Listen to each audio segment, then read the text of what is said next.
Good morning, everybody. This is Wallace from Families Helping Families, and welcome to our webinar, What to Expect During Virtual IEP Meetings. Families Helping Families is glad to offer you this webinar free of charge.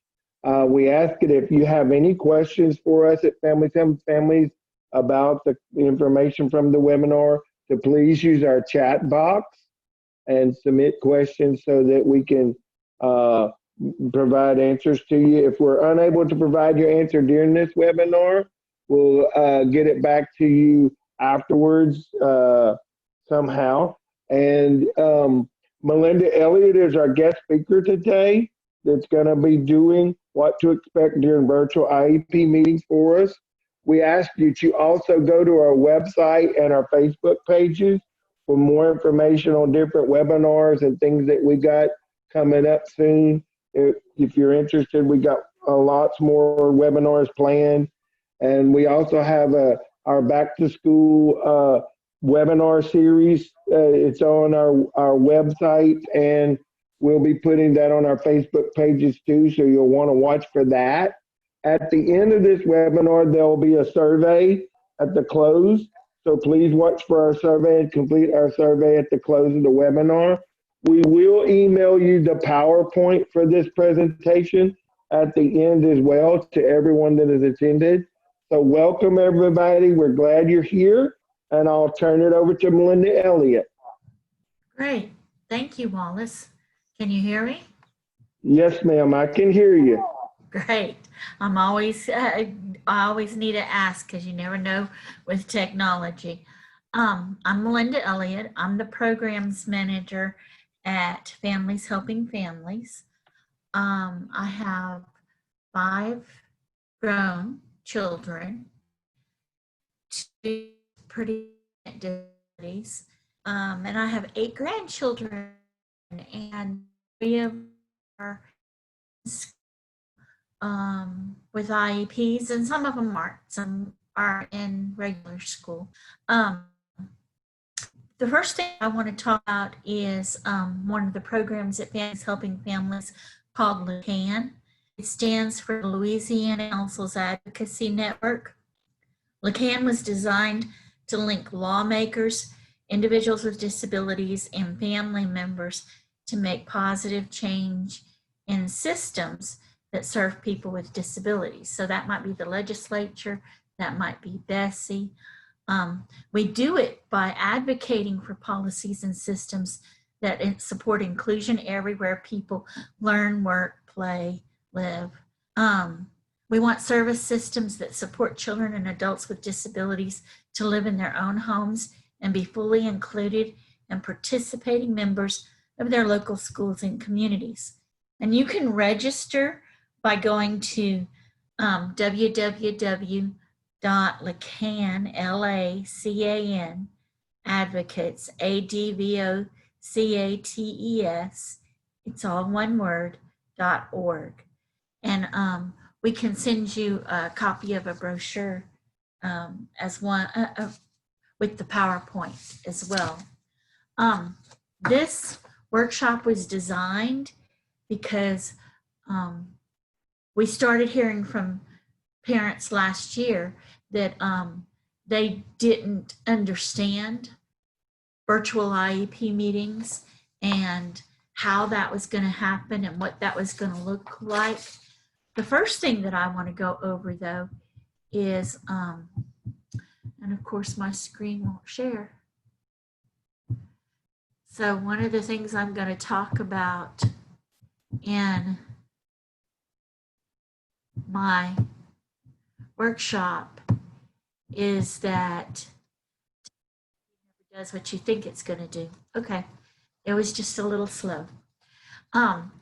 The groundwork for being able to do virtual IEP meetings was already in federal law before coronavirus showed up and shut the schools down. The law that governs people with students with disabilities, the Individuals with Disabilities Education Act, we call it IDEA, allows the individualized education program, the IEP teams, to use alternate means of participation. That can be video conferences and that can be conference calls. And those numbers and letters in the parentheses is the place in the law where it's located if you wanted to go back and look at it yourself. IEP meeting participation, they further explain that whatever the format, all required participants, including parents, should be at the meeting or formally excused from the meeting if agreed upon in writing. That's quite similar to how you do in-person IEP meetings. The teachers, the members of the team show up and or they send input information. So there might be a input form from the science teacher or the math teacher, generally telling you about what their grade is in the course at that point, about any challenges that they're having. I'm sure you've seen them before. If not, we could talk about that further at another time. So what should you expect before a virtual or a phone conference meeting? Since there's different ways of participating in the meetings, one of the things that you should know on the front end is that different ways of participating in IEP meetings have different levels of security. So you might want to ask how your child's privacy will be protected during whatever type of meeting that you're going to have. So like we're doing a Zoom call today, we can set up Zoom meetings or Zoom webinars so that there is a code for you to be able to get into the meeting.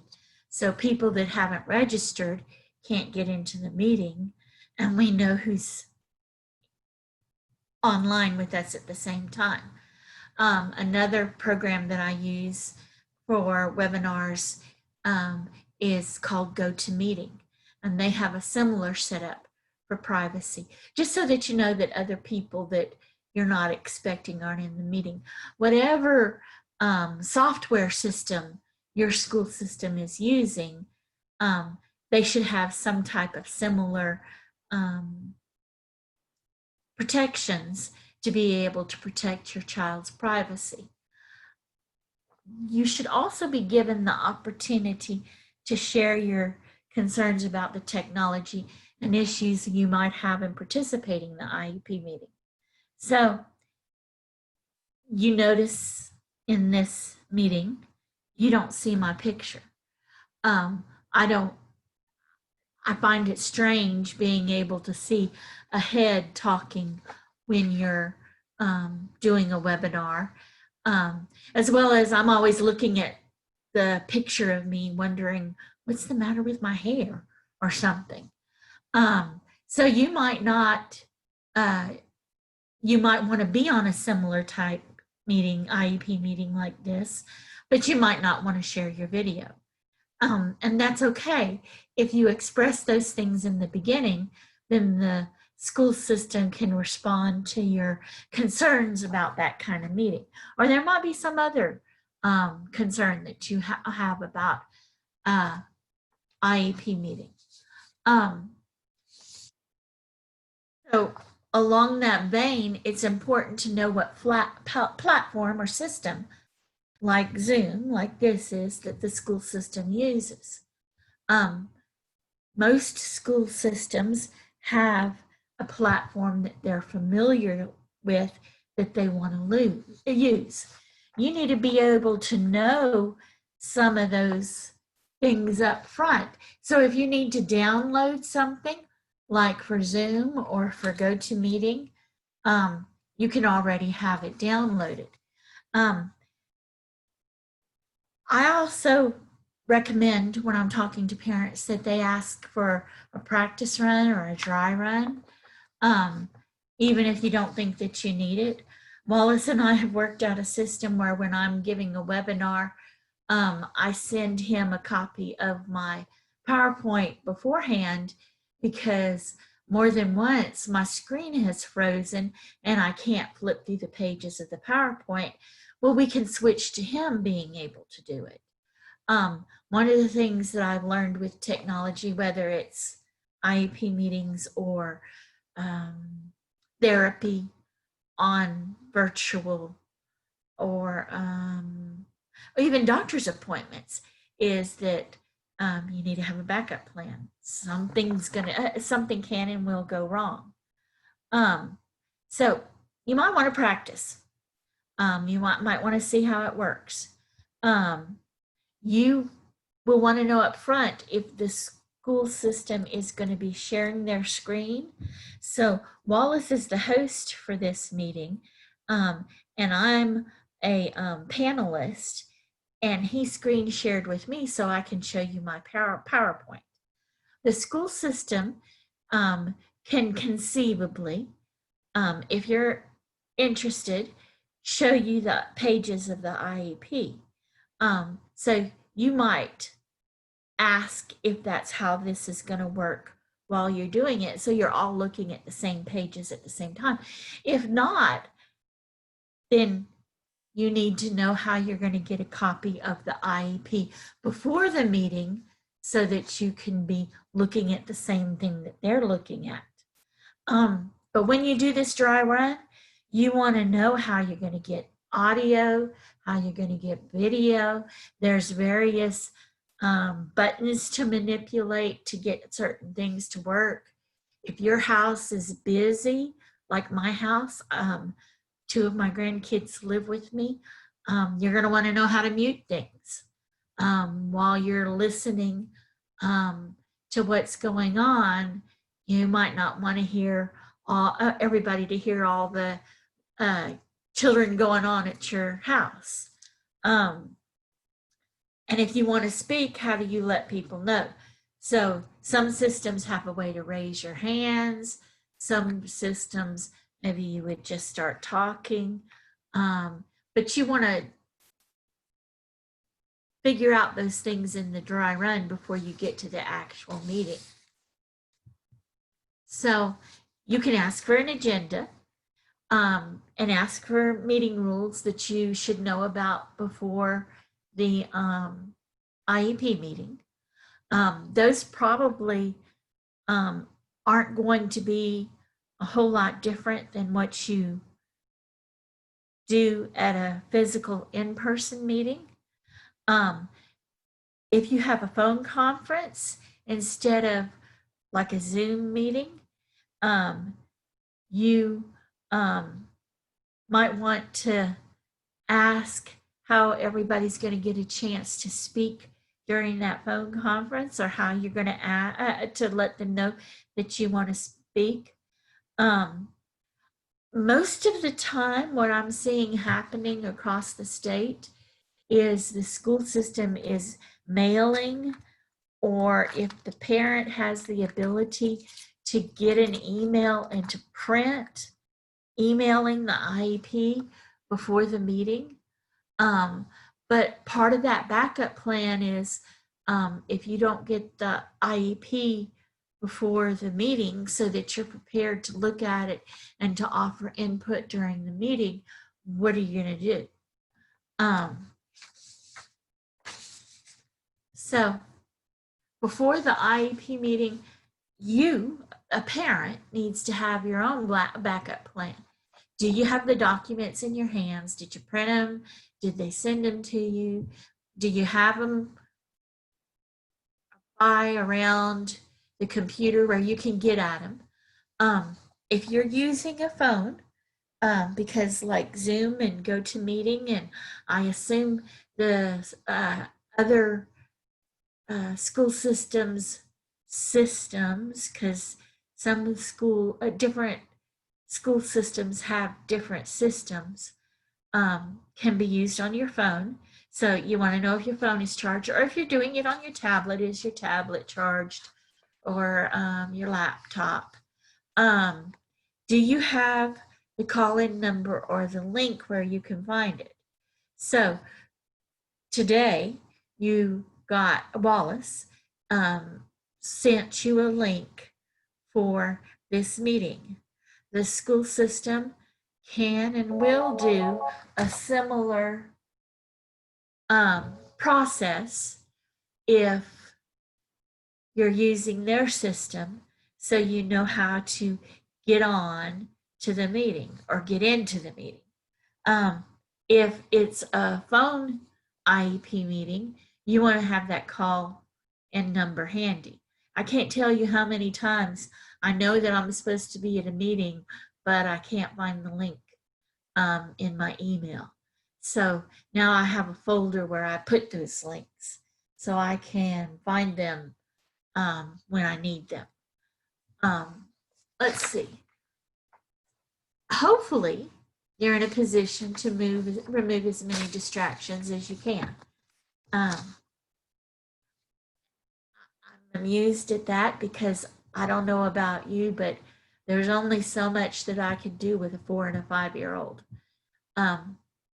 We reduce the background noise as much as you can, but when you have children, small children, it's going to be busy.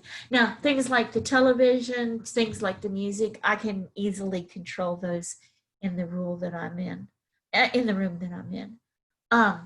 If you're a family member that needs an interpreter, you need to have said this sometimes many times before the IEP meeting. You can also have a provider or an educational specialist like we have at Families Helping Families on the meeting with you. You need to tell the school system ahead that you're going to have this support, this person, this advocate with you, so that, and have their email so that you can give those things to the school system and the school system can send them an invitation as well. So it's not like because you're having a virtual IEP meeting or you're having a phone conference IEP meeting that you can't have the people with you that you normally have for support, whether that's your best friend, your mother-in-law, one of us. You need to have your own plan as a parent for disagreements. I talk about this a lot in IEP boot camps. Unfortunately, I'm not going to be able to do an IEP boot camp for our back to school series this year, and we are doing our back to school series this year. So if you are local and participate in the series and provide a current IEP for us to see that it's current. You can get school supplies for all of the kids in your family. Like I said, you have to be local. We serve 5 parishes: Calcasieu, Cameron, Jeff Davis, Allen, and Beauregard Parish. But we can give you some like generic school supplies. Whether you're doing virtual school or whether you're doing in-person school, your child is going to need school supplies. But like I was back to what I was saying, unfortunately, I won't be able to do the IEP boot camp. I believe I'm going to do this workshop again. But one of the things in the IEP boot camp I talk about is that if you have a disagreement, that shouldn't be in the meeting. There are other parts of the IEP and the IEP process that you can go over and agree on. Not just not get stuck on the one little part that you disagree about.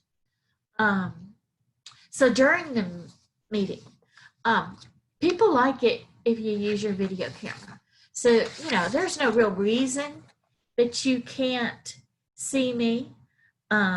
If you can have your video camera on and begin with the introductions and then switch your camera off, I know our office isn't open to the public yet. We take turns being in our office so we can properly social distance. So when I'm in the office, I have good internet connection. At home, I don't always have great internet connection. And my meetings and my webinars definitely work better if my video camera isn't on. But people like to see me, so a lot of times I'll be on for the introduction and then I'll turn my video camera off. That might be a discussion that you want to have before the IEP meeting when you're doing your dry run with the system that the school system does their meetings on. You want to keep the discussion focused on your child. Waiting until one person is finished and before somebody else talks is like even more important on a video meeting or a conference call meeting. So, and of particular importance on a virtual IEP meeting is listening closely to what is being said, because you're not getting all of those nonverbal cues. So you want to listen closely to be sure that you understand and that you can properly respond and participate. You want to stop often and let everybody ask questions, you as well as the school system. You as well as the school system offer information. You want to know at the end of the meeting how they're going to send forms and get your signature. Ask about it. It may be that they're going to mail it to you and you're going to sign it that way. There might be some other plan to be able to get your signature. You also want to know how you're going to get your official copy of the IEP and when you can expect it. So if they're telling you, if the school system is telling you that we're putting it in the mail tomorrow, if you don't have it by Wednesday of next week, call us.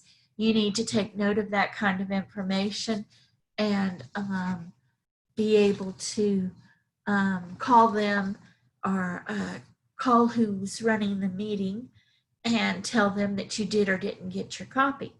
That IEP is important for you to be able to keep track of what's going on into the school year and for you to, do things like get school supplies.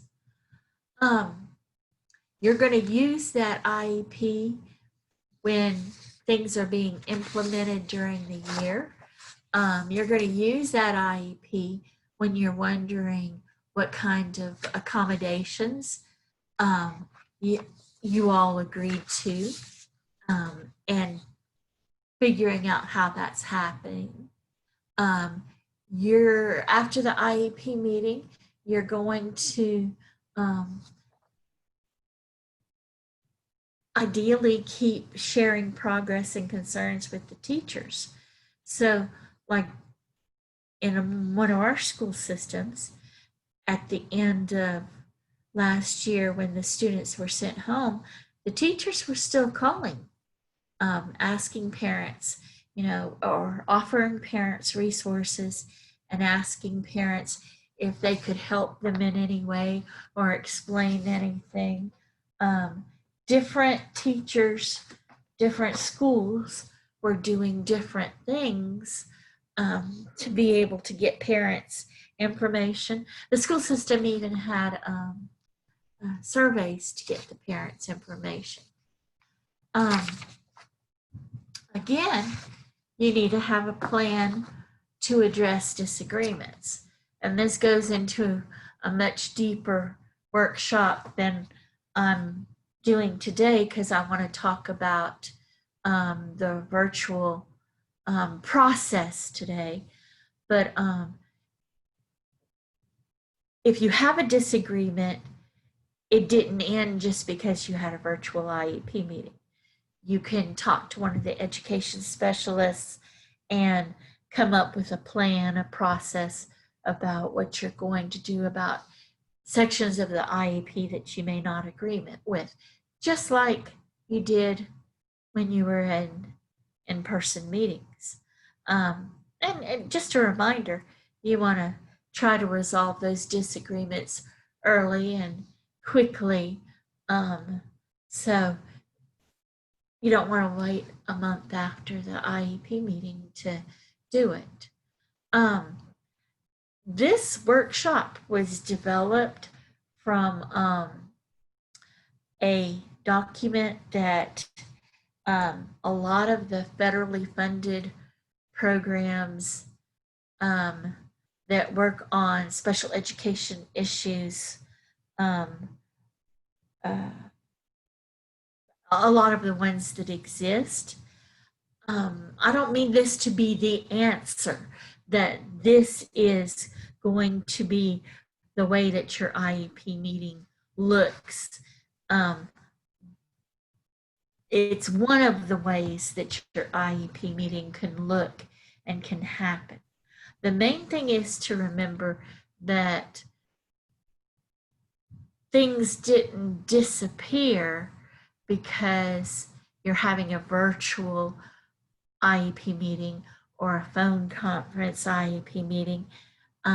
That's perfectly a perfectly acceptable way to have an IEP meeting, but there are still certain things that need to happen, including the wrinkles of how do you use the technology, and how do you exchange the documents that are necessary to exchange for an IEP meeting. This is contact information. I'm not the only person that does education at Families Helping Families of Southwest Louisiana. There are actually 3 of us. If you have questions, go ahead and put them in the chat box. Or Wallace, if you've got questions, let me know, because I don't think I can see the chat box from where I'm at. I have a question. Yeah. If you're using or doing a virtual IEP meeting, is this only like virtual IEP meetings? Are they only for families that are attending virtual learning, or is this for anybody? No, sir. So let's say your child goes to in-person school, and for whatever reasons you're uncomfortable going to the school building yourself, ask the school system if they can do a virtual IEP meeting with you. I'm finding that the various school systems in the state, I read a lot about what's going on, that the various school systems are quite accommodating to parents that for whatever reasons. So maybe you have a parent that has a condition or a disability of their own that makes it difficult or uncomfortable for them to go to the school building, even if their child is going to school every day. Ask. They're typically very accommodating about setting up a meeting the way that you need it, particularly now since COVID-19. I think that this was an option that wasn't used a lot before then, that everybody was very accustomed to going to the school building and having IEP meetings. It's an option that can be in much more mainstream use now. Did that help, Wallace? Yes.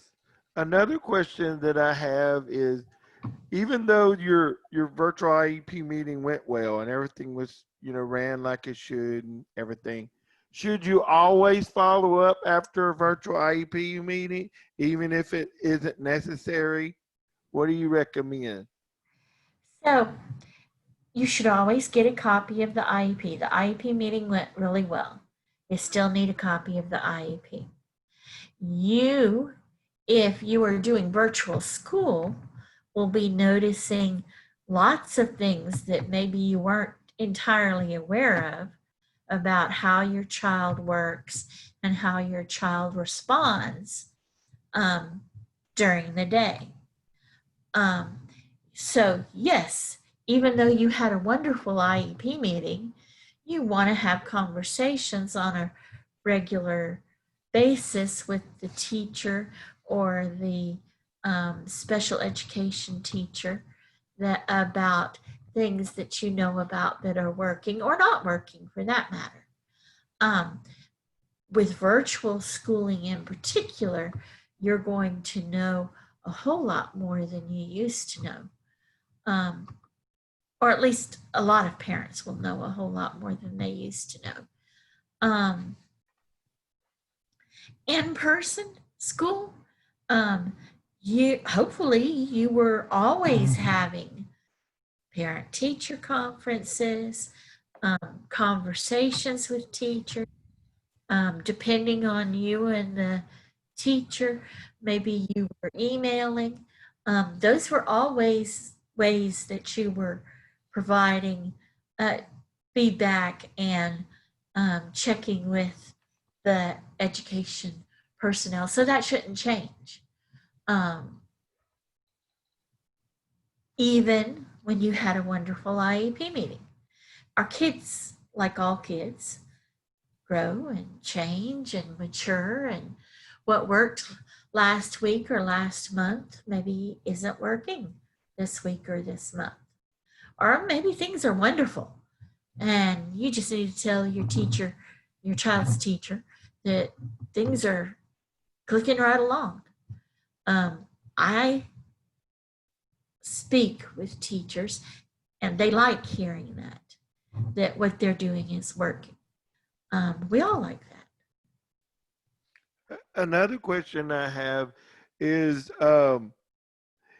if things aren't going well and you want to set up a virtual IEP meeting and you're at home and you can't go to the school or meet in person, how do you do that? What are your steps to set up a virtual IEP meeting to have one? And do you just have one or can you have as many as you need? So quite similar to IEP meetings that you had when you went to the schoolhouse. You talk to the teacher. You send her an email. You call. You leave a message on your school system message system. However, you were doing it before virtual IEP meetings, your first contact is the teacher. Assuming that that doesn't work or that doesn't happen, then you go up the chain of command in your school system. And different school systems, the chain of command might be different. So some school systems have what they call program facilitators or IEP facilitators.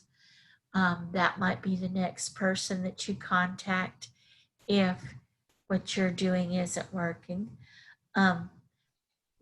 There are supervisors in some school systems over grade levels. So maybe there's a supervisor over elementary or junior high, excuse me, dry throat, or high school. Then there are the special education directors. And then if you get somewhere in there, or if you get above that, you probably want to talk to one of the education specialists at your local Families Helping Family Center to talk about next steps. and how you document those things. Because we're all about record keeping, about when you spoke to whom about what. But those were things that you were probably doing during before COVID-19. So that hasn't changed. But contacting the various people in your school system is the first step. Similar to the way that you can have more than one IEP meeting a year, when your child had, or when you were having IEP meetings at the schoolhouse, is similar to the way you can do a virtual IEP meeting. Yes, you can have more than one, whether it's virtual, whether it's phone conference, whether it's in person. It depends on what your child needs. It depends on changes that need to happen to the IEP. Maybe your child achieves everything, or most things, and you need to go back to the table and discuss, what are we going to do next this year? There's all kinds of reasons that you could need more than one IEP meeting during a school year.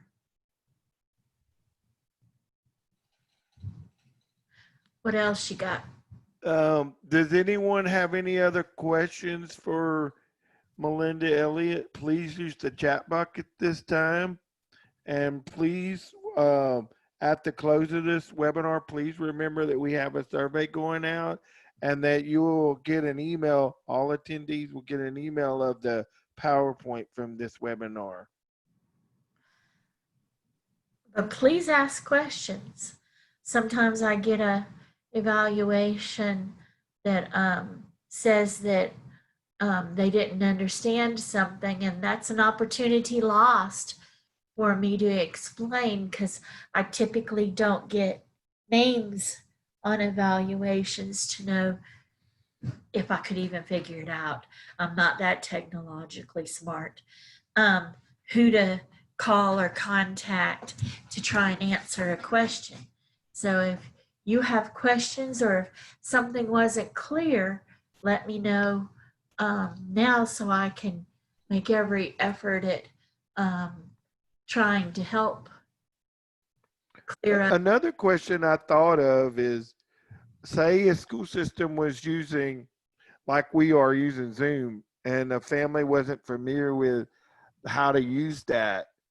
Can they ask for maybe another platform or another type of meeting that they're familiar with?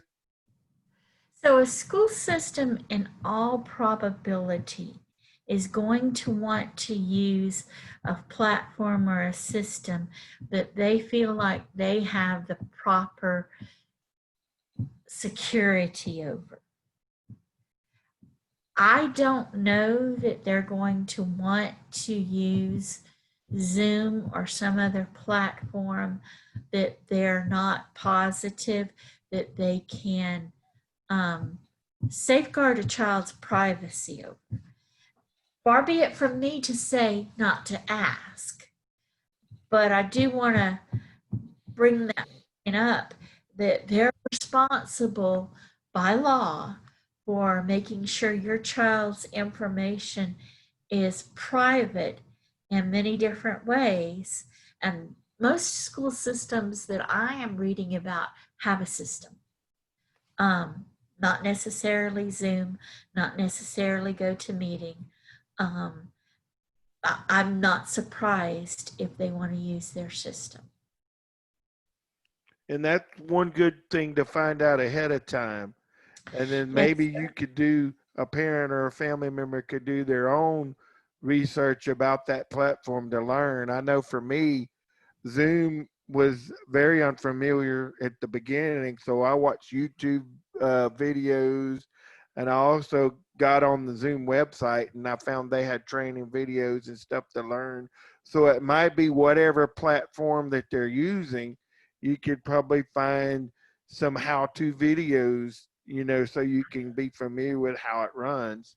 And then, like Melinda said, you could always ask questions at the meeting prior to the dry run to find out how it works as well. I don't see any more questions at this time.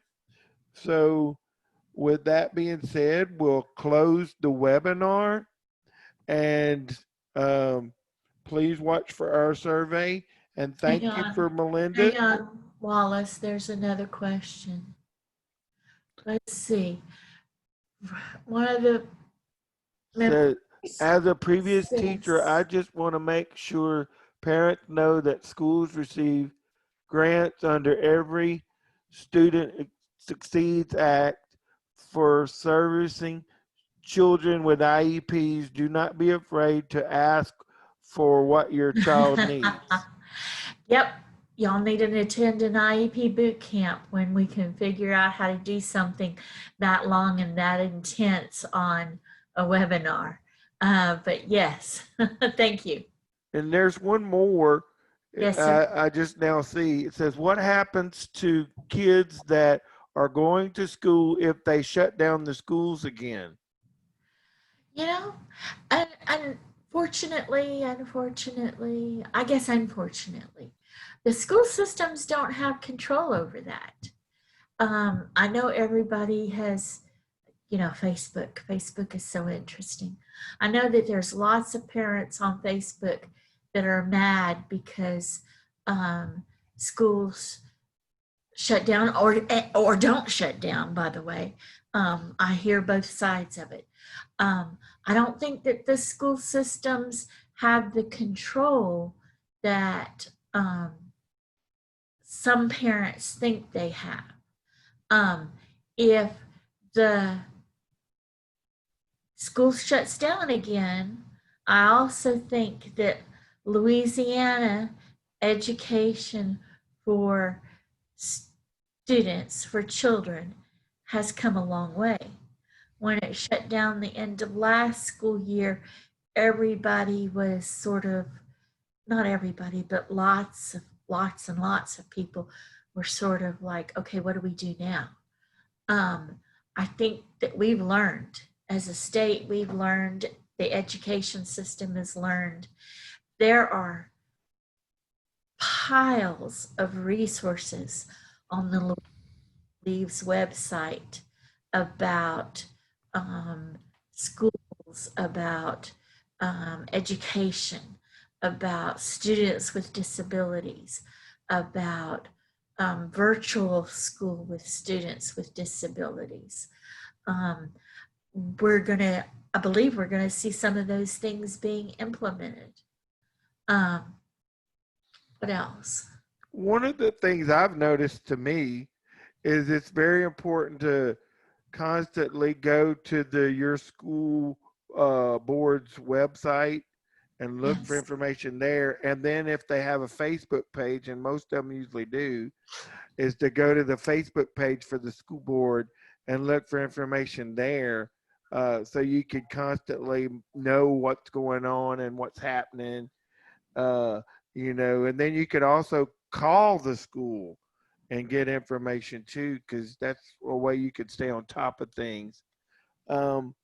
There's another question asked, is when the school shut down, will they go on virtual school also, so they can be proper prepared with laptops and everything that they need? So school systems, most school systems are saying that they have a plan to be able to provide devices.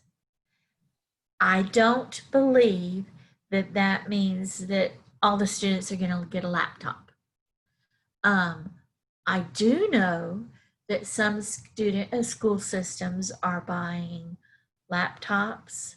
Some school systems are buying Chromebooks. Some school systems are buying tablets. The added wrinkle to that is some families don't have internet. So then there's also the step of figuring out how to get internet. Different school systems are also handling that differently as well. Some of them have mobile buses with Wi-Fi. Some of them have you can drive up to the school and use the internet in your car at the school.